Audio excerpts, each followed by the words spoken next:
Welcome to this session. My name is Brianna Rice. I use she, her pronouns, and I am currently serving on the WAIE leadership team as the social media and website coordinator. So before we start today's session, we have a quick word from one of our sponsors. So I'll go ahead and play the video that we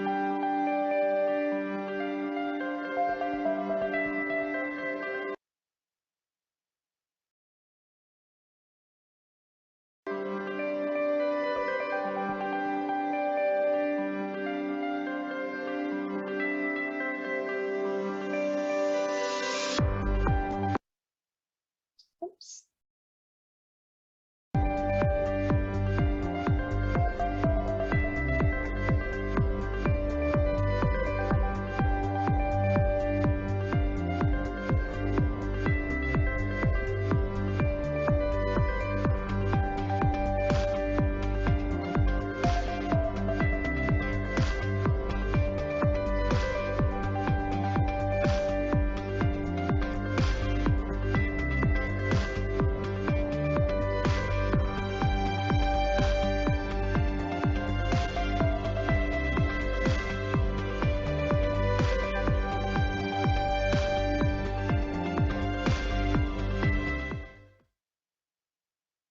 All right. Go ahead and give share screen abilities to our presenters here. Thank you, Brianna. And I will share. I hope everyone can see my screen now. Good. Welcome, everyone. Thank you so much for joining us today at this session, Ideas for Expanding Access for Wisconsin Students Abroad. My name is Rachel Rice. I'm the program manager for the Ideas program at World Learning, and I'm really excited to share a little bit more about this program with you today and to highlight some of the amazing work being done by some of our Ideas grantees right there in Wisconsin. Although I'm joining you from Philly, please don't hold it against me.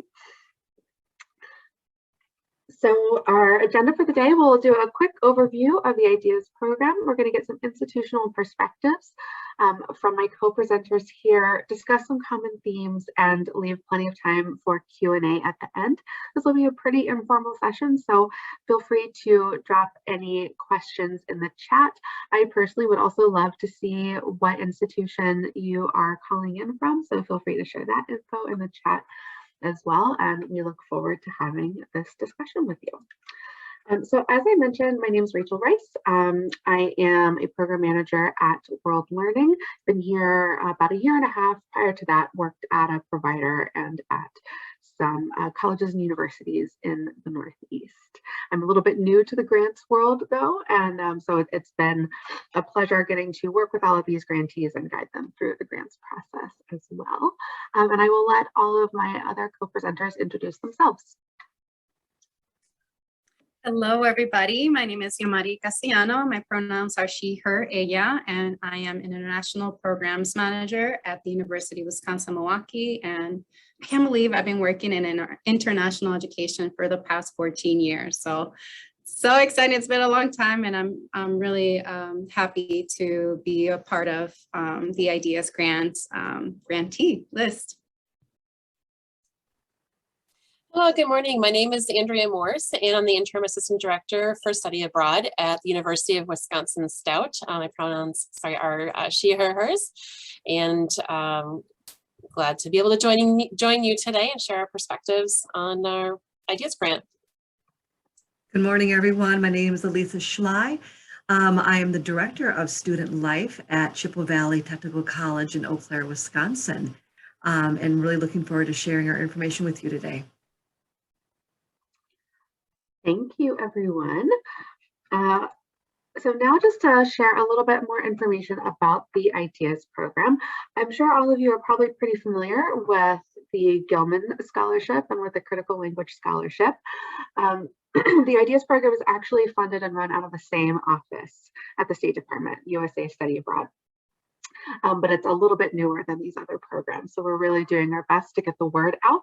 So whereas CLS and Gilman focus on direct student scholarship, The IDEAS grant is focused on helping colleges and universities in the US. So we have a few goals for this program. We want to increase the number of students studying abroad generally, but especially those among underrepresented groups. We want to increase the number of colleges and universities offering study abroad programs, and we want to increase study abroad to more diverse destinations. We do this in a couple of ways. We do an annual grant competition where we offer grants of up to $35,000 through a competitive process to institutions in the US. And we also do capacity building initiatives, professional development opportunities for staff and faculty.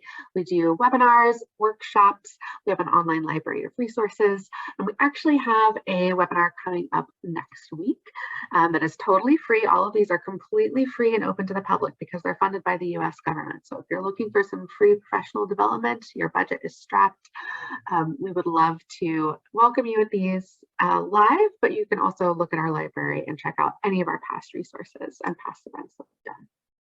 That's a little bit about the IDEAS program. A little bit more is that all of our programs and all of our grantees focus in some way on US foreign policy goals. These change a little bit. They might be tweaked a little bit every year or change a little bit with the administration, but generally these are the 6 foreign policy goals that we have right now. And each of my colleagues will mention the foreign policy goal, or FPG, as we affectionately call them, that their programs are focused on. And we do have IDEAS grantees all over the country. We are especially proud to talk about our 3 IDEAS grantees currently in Wisconsin right now. So you can see you're well represented. And now I'll turn it over to my colleague Alisa, who will tell us a little bit more about Chippewa Valley. All right, so we actually received the IDEAS grant back in 2019. I think we are calling that like pre-COVID era. I think nowadays we're like pre and post-COVID, right? So we were fortunate enough to receive that in 2019. Just because I think many of you are probably from the UW system and may not be as familiar with WTCS system, the mission of technical education is really looking at applied learning and training for our regional workforce. And so if we look at the local businesses in our areas, we see that a number of them actually have quite a few international connections. And so it really would be important and value added for our students to have global awareness as they graduate from our college. We also look at our student population and we see that a number of them have never traveled outside of the Midwest or Wisconsin, let alone traveled internationally. So the idea of travel may not seem within their reach, and this makes study abroad that much more important to our students. If you want to move on to the next slide for me, please. So study abroad is relatively new to CVTC. When we had applied for the IDEAS grant, we'd only had completed 2 study abroad programs, one to Ireland and one to Spain, both with a general education focus. Because our students are with CVTC for such a short period of time, typically 2 years or less, the only real opportunity for study abroad is short-term faculty-led, which directly aligns with our students' program or area of focus, okay? We also don't have a designated study abroad program. So I'm the director of student life. And so study abroad is a very small part of my job. And essentially, when we were looking at somebody who was looking to take it on, I just said, I volunteered, right? Because why wouldn't you want to do that as part of your career? In looking at the goals of our grant, there are really a couple main focuses. The first one was to develop a study abroad, sustainable study abroad program at our college. And as I mentioned earlier, study abroad is new, and we did not have a streamlined process in place. I would say that receiving this grant elevated study abroad and the awareness to study abroad at our college. And so it's a very positive focus with many people interested in making it a success. And so receiving a grant really helped us with that part of it. And we pulled together a team from financial aid, finance, registrar, deans, faculty, I mean, as all of you are aware who are involved in study abroad much longer than I have been, you are aware of the many moving pieces that are needed in order to make this successful. We also had, and I have some great counterparts and colleagues from across the Wisconsin Technical College system within our international education professionals who shared their best practices on risk management, faculty expectations, travel insurance, and orientation, just to name a few. But I think that those networking opportunities and collaboration is really important for the success of these programs. Also, because I mentioned study abroad is such a small part of my job, working very closely with a third-party provider. And for our grant programs that we did, it was Study Abroad Association, and they were fantastic to work with. And their in-country contacts helped make this a very meaningful and relevant program. We really had two parts to this. Our program was to Belize for nursing and for teacher education. We used the grant dollars for curriculum development for the Study Abroad nursing course, and for 2 of our faculty to travel with the students in country. We actually had 15 nursing students and 2 faculty, along with 10 education students and 1 faculty that traveled to Belize on a parallel trip. Based upon their specific goals for the trip, they stayed in different nearby cities. During the week, the nursing students participated in clinical sites and the educational students worked in our schools. On the weekend, they met up for cultural and fun excursions. A second part of our grant was to shadow our trip to shadow a program to Thailand to develop future contacts for a program at CVTC. And so we actually worked and shadowed with Northeast Wisconsin Technical College, and I see that we have someone here from NWTC today. And so that was a fantastic learning opportunity for us to be able to make those contacts and learn how to navigate in the country. So we are hopefully at some point in time able to do our own program there as well. Luckily for us, both our travel to Belize and Thailand took place in January 2020, just before the world realized COVID and all travel kind of halted. I was actually in Bangkok when I heard about this mysterious disease coming out of Wuhan. So that was certainly interesting to come back to the States and kind of see the impact of that. If you want to go to the next slide, please. Some of our challenges, obviously, as I mentioned, study abroad is new. However, the collaborative efforts between the students and academic services develop our processes, I think was very helpful. Also, the support of colleagues across the state in collaboration with the Study Abroad Association was very helpful in making our program a success. And so certainly the collaborative nature is utmost of importance. Luckily, we were able to complete our travel.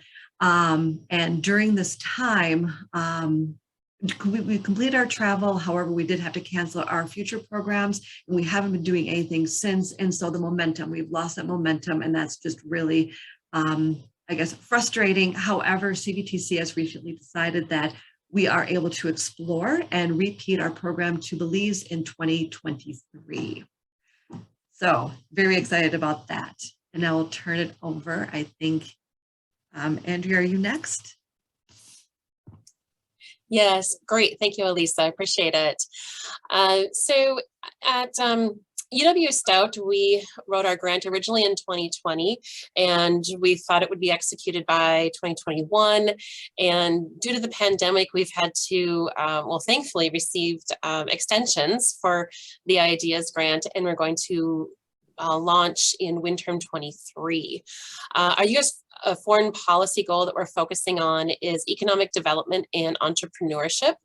And what we did was develop a 3-part heritage-based faculty-led program series with the goal of increasing the number of underrepresented students in study abroad. So we actually had created the 3-part heritage-based program series before we realized about the ideas grant. And so when this kind of came about, it came to our attention, we thought, well, this is perfect. We already have the programs created, and we really do need funding for these students. And so I thought this would be a great way to do this. So they're faculty-led programs, and the way that we are using the funding is by having the grant funding cover the faculty salary and travel expenses, because we can't give scholarships directly to students, but by tying it in with the faculty salary and their travel expenses, that was a way to reduce the overall program fee for students.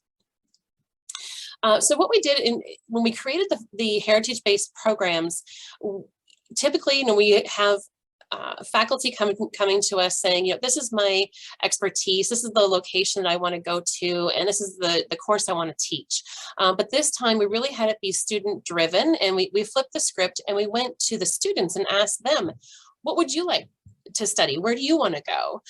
So we visited the Hmong Student Association, the Black Student Union, the Native American Student Association, and Latinos Unidos, and asked them.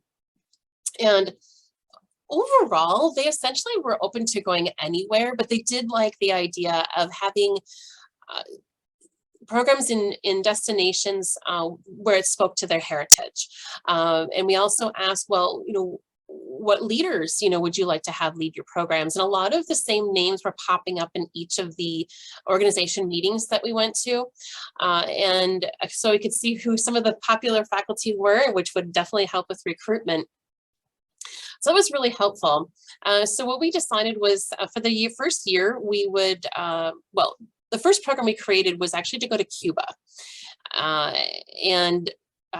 So we wanted to have a Latin American focus. So it was Cuba. And then I'll talk in a minute, we had to pivot that to Costa Rica. Then the second one, we wanted to go to Asia. So we're going to be going to Thailand and focusing on Hmong culture and identity. And the third one, we'll be going to Africa, more than likely Ghana.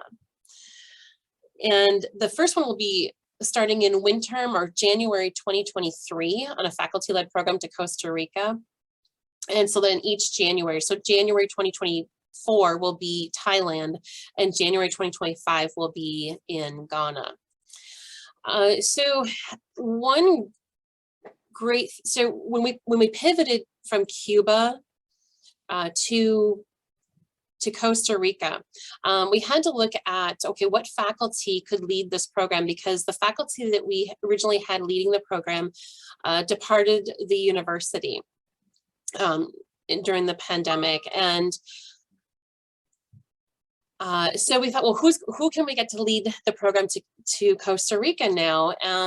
We're a predominantly white institution, and luckily our provost is actually from Puerto Rico, and she essentially jumped at the opportunity to lead a program, which was amazing to have administrative leadership behind these programs. Coincidentally, her father, obviously, as well as from Puerto Rico, used to be a professor. He's in the business world, and he's has extensive experience specifically in business in Latin America. So the pairing of the two of them really couldn't have been more perfect. So we have them on board, and we really also had to be strategic with our recruitment, because we have faculty leaders who aren't in the classroom.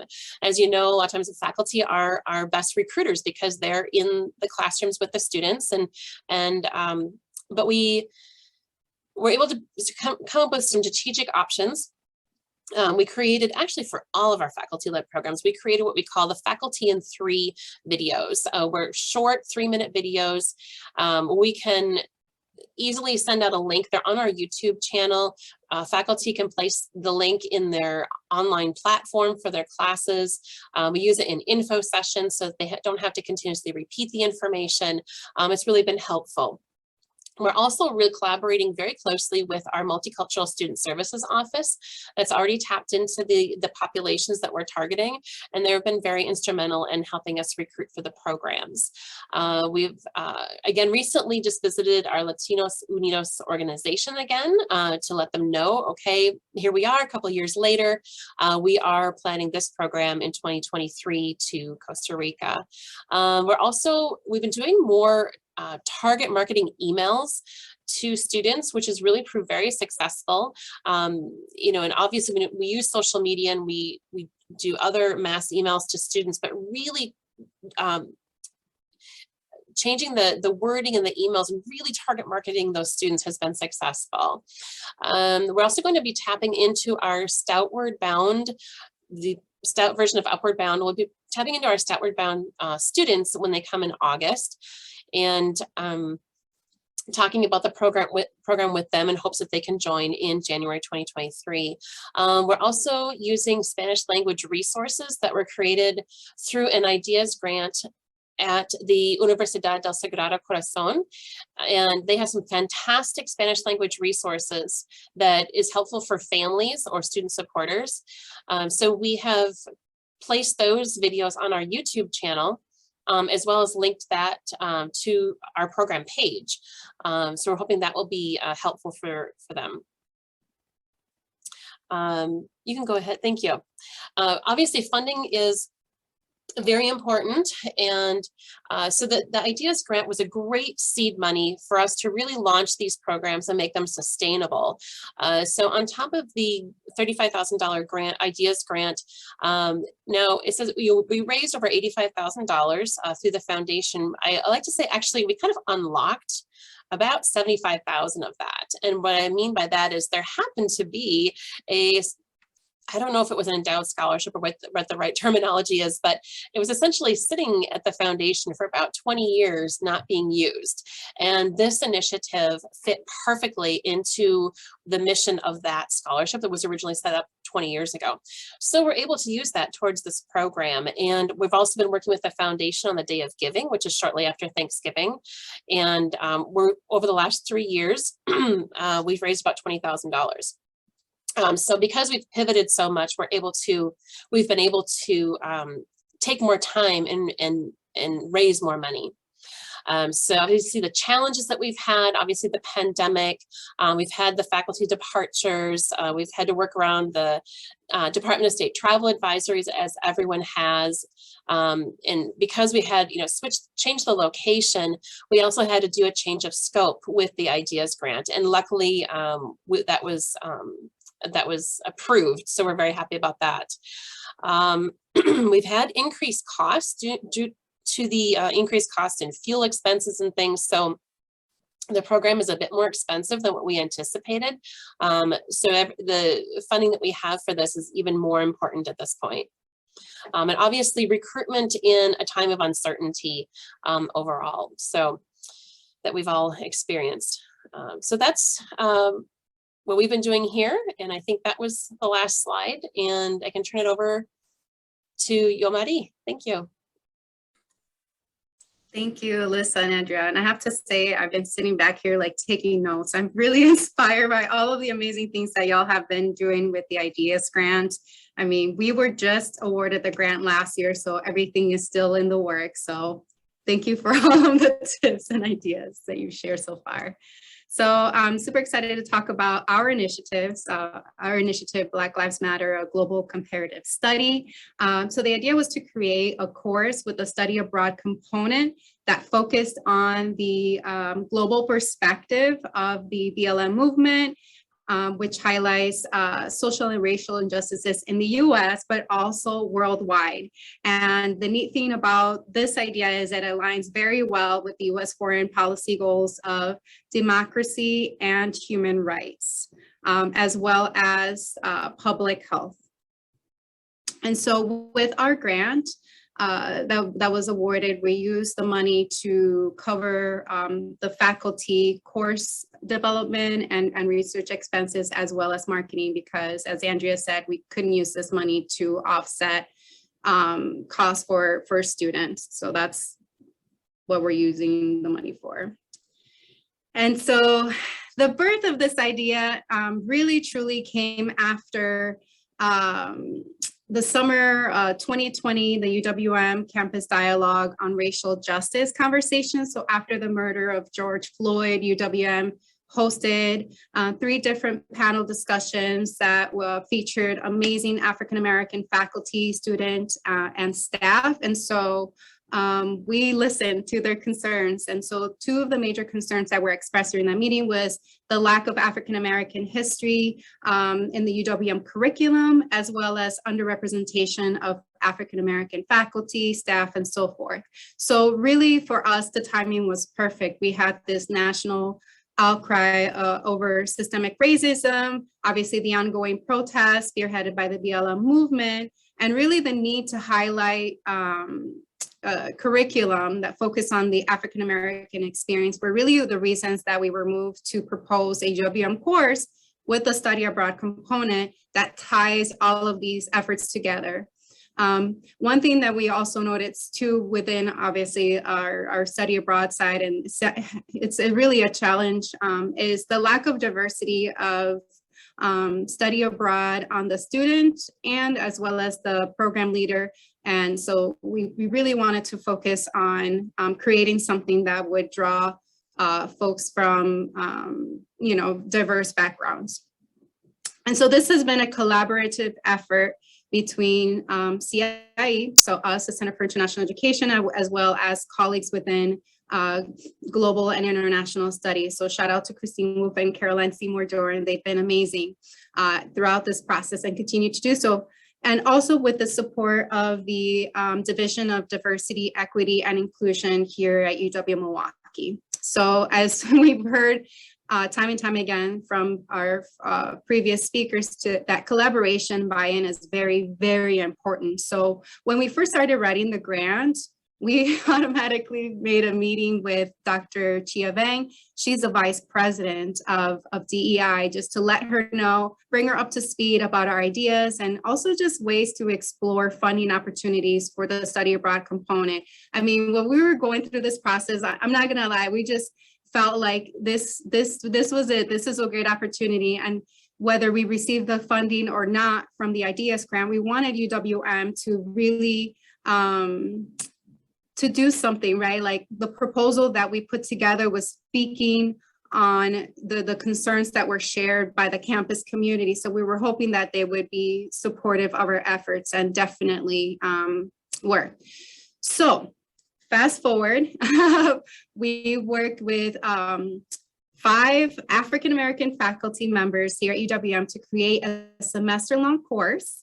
And so the neat thing about the course is that so the faculty are from different discipline areas. So that includes social work, criminal justice, nursing, film, and African diaspora studies. So they each teach a 3-week module in a world area in which they have expertise. So the whole, team teaching concept, I know that's, well, especially 5 different faculty, that's something that's really, really unique. And so that has been wonderful, a great experience. So the course is upper level credits in global studies, which is amazing. It's currently being taught online due to COVID-19. And so we have 22 students enrolled.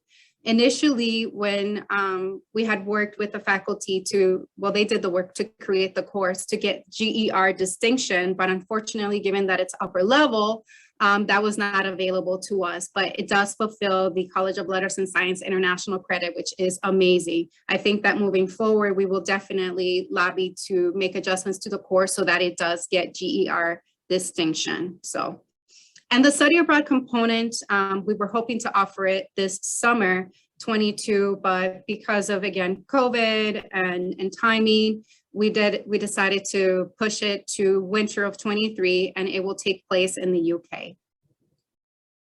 All right, next slide, please. All right, so then as far as the additional funding and support goes, so the sustainability piece of this initiative is crucial, obviously, not only because it's part of the IDEAS grant requirement, but also because we truly believe in our initiative. We believe that is important. Again, not only does it speak to UWM's needs, but it also speaks to the needs of our office and just the work that we as international educators do, you know, believing that, you know, we definitely must be intentional about the programs that we design and we offer, you know, having some sort of like social justice component, you know, being intentional about our recruitment of students and program leaders, intentional about how we prepare our students for their experience, but also, you know, how they use what they learn when upon return to market themselves, but also to contribute to the community around them. And so as far as the funding goes, with DEI, we've reached out to the Vice Chancellor asking for support for research and course development for our faculty, because our goal is to offer this course every fall semester. So we sent out an email to them. So hopefully, fingers crossed, we will get support from UWM to offer this course every semester. We also, like Andrea was mentioning, met with Office of Development and Alumni Relations, and come to find out that there is some funding out there for study abroad. And so we have a meeting that's coming up soon where we're going to talk about how we potentially could use that fund to help offset the study abroad course. Or just ways that we can support our students, because we used to have a diversity scholarship. And of course, because of budget cuts, that was one of the things that was sadly cut out of the budget. So we're definitely working on that. But we're also just exploring fundraising ideas on, again, ways to offer the course, support faculty. But one of the most, in my opinion, that was a beautiful thing that we learned about money that we didn't know that was there. But we're working with a provider a program provider for our study abroad program that offered to grant $150 to each student, offering them a grant because our program really aligns to their commitment to accessible and inclusive programming. So we were just like floored. I'm like, are you kidding me? This is amazing. So I believe that's just the beginning of a lot of great things to come up. All right, next slide, please. And then, did I mention challenges? I'm sorry. Oh, okay. So just really quickly, some of the challenges that we have faced as far as like coordinating the course, of course, working with 5 different faculty, needing to have one be the leader to make sure that the particulars of the course just have a natural flow. And then also, we had to defer the study abroad program, and just making sure that we're designing a program that is affordable and accessible to our students, and it's attractive to them. So that's all I have to share for now. Thank you. Thank you to all of our speakers sharing their institutional perspectives. There were a few themes that came up as we were all chatting and preparing this session, and hopefully some of them resonate with you. There were a few things that came up about working with faculty and ensuring the diversity of faculty and staff leaders on campus. I know Andrea talked about they had a staff member leave, and then they were able to identify a member of campus leadership to step in.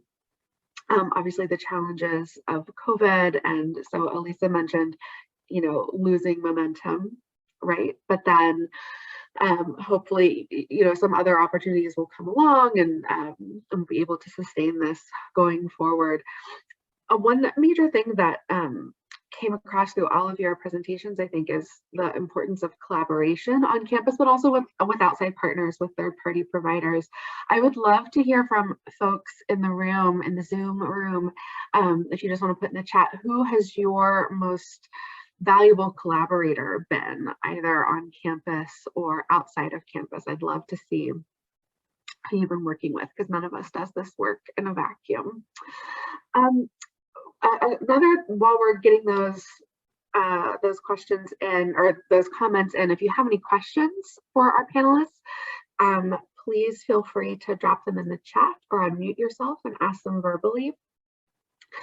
But I'd love to hear a little bit from our panelists about, we talked about like your network and, you know, reaching out to others for help and the ripple effect, like this grant starting something on your campus and then it growing. So I don't know, maybe let's start with Alisa. Can you talk a little bit about how you worked your network and how this grant has had a ripple effect for you? Yeah, no, definitely. As I mentioned earlier, study abroad, super new, wasn't very visible at the college, but receiving the grant really kind of put the spotlight on it in a very positive way, and it got people excited. It got our president, our VPs, our deans, everyone wanted to be part of it, right? And so I think that really helped with kind of starting that whole ripple effect of people now elevating it to a place where people are aware it's happening. And so I think that was probably the biggest ripple effect that we probably had.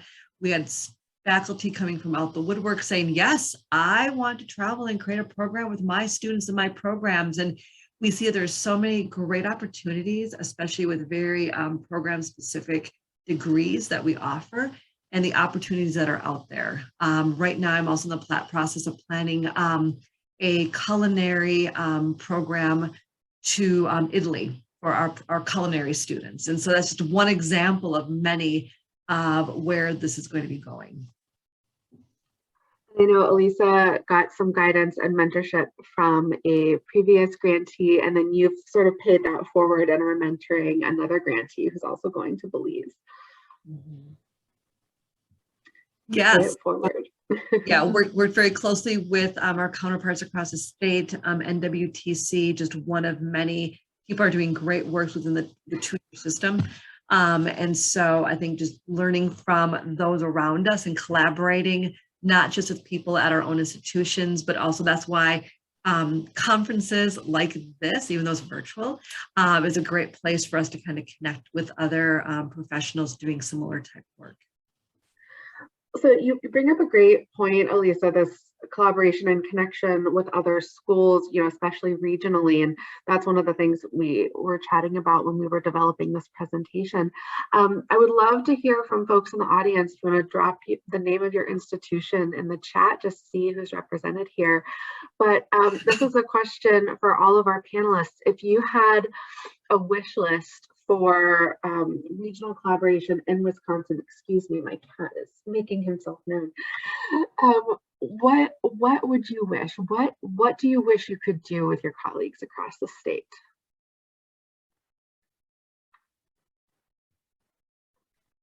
I can certainly answer. I think that especially for offices that we don't have a study abroad office, so I think the collaboration and be able to offer programs across the state for our students. And so if I hear about, I was talking to a colleague at Moraine Park Technical College, and they're offering a program, and I said, hey, are you filling your program? If not, maybe we can present it to our students, and then our students then would be able to participate, and then we wouldn't have to be doing all the heavy lifting on our side, but they still get the experience. And so I think doing more of that cross offering would be very helpful.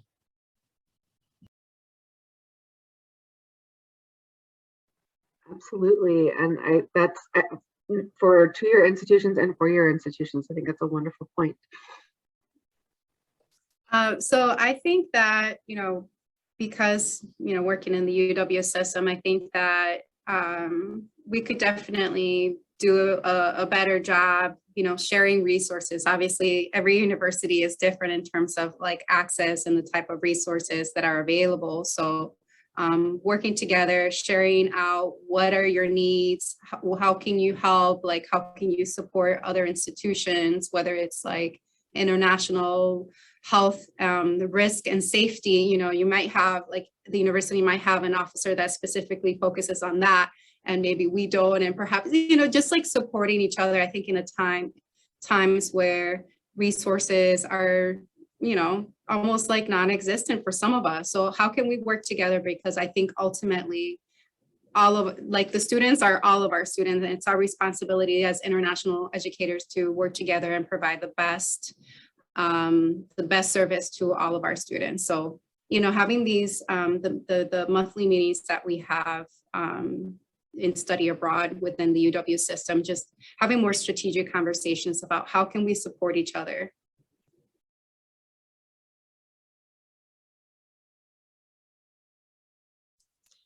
Yeah, I would just echo Yomarie's words. So it's exactly what I was thinking as well.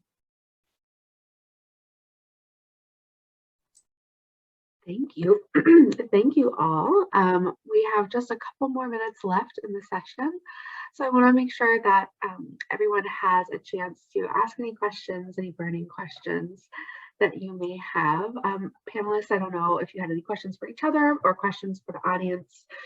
While everyone puts their thinking caps on, I will just give a quick plug for the remaining opportunities to engage with the IDEAS program in upcoming months. We're in the middle of our grant competition right now. We'll be selecting about 40 new grantees. Perhaps some of you in the audience have applied. And they are in phase 2 of the application right now. We'll be announcing that sometime in June. I mentioned earlier, I'm happy to drop the link again. We have a free webinar coming up next week, and we'll also be offering several workshops, virtual and in person, in the coming months. There will be a virtual one this summer focused on community colleges. So if there are any two-year institutions here in the audience, we'd love to have you at that. And we'll have an in-person workshop in the fall in Wyoming on developing faculty-led programs, if anyone would like to come. Any final questions? I wanted to share something with the audience and folks who are out there thinking, well, should I apply? Should I not apply? Go for it. That would be my best piece of advice that I can give you, because I'll be honest with you, you know, the idea that it's like, oh, wow, it's from, you know, the US Department of State. It just sounds so, wow, like not reachable or accessible, but it really, truly is. Definitely find folks on campus that will champion your idea, and you just, you'll see, you'll be surprised as to like how that can stem into something small to something big. You have other champions and creating more, elevating study abroad within the university and coming up with creative projects and ideas that could certainly help fulfill whatever goals you have in terms of making study abroad more accessible, diversifying your study abroad, so on and so forth. So definitely go for it. And then I just dropped in the chat a video from our nursing program in Belize a few years ago that we're hoping to replicate next spring. But it kind of gives a nice overview and information about what we did while we were in country and working with the Study Abroad Association. One thing I forgot to mention is that if any of you have any questions or just would like to learn a little bit more about our initiatives, the process, and so forth, do not hesitate to contact us. I know that we reached out to Andria. She took time out of her busy schedule to meet with us and sort of give us an overview of the process. And that was so encouraging and so inspiring. So just know, and I'll speak for myself, but I'm sure Alisa and Andria will be more than happy to connect with y'all and just, you know, brainstorm, help you out with the application process. Really, truly happy to help. I want to see more Wisconsin universities and technical colleges earn IDEAS grants. So.